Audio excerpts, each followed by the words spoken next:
ജാതി വർഗ വർണ്ണ ഭേദമന്യേ ലോകജനതയ്ക്ക് മുഴുവൻ സമാധാനവും സന്തോഷവുമാണ് ക്രിസ്മസ് നൽകുന്നത്. ഈ സന്തോഷവും സമാധാനവും നമ്മിൽ ദീർഘകാലം നിലനിൽക്കണമെങ്കിൽ ആരോഗ്യമുള്ള ഒരു ശരീരവും മനസ്സും നമുക്ക് ആവശ്യമാണ്.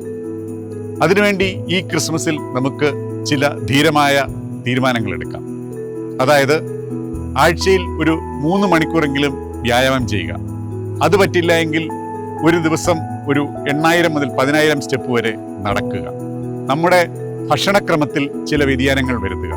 അതായത് refined carbohydrates, processed meats, fast food, junk food എന്നിവയെല്ലാം പൂർണ്ണമായി ഒഴിവാക്കിയെങ്കിലും കഴിവതും ഒഴിവാക്കുക. നമ്മൾ കഴിക്കുന്ന പച്ചക്കറികളുടെ അളവ് ഇപ്പോൾ കഴിക്കുന്നതിൽ നിന്നും ഇരട്ടിയാക്കുക.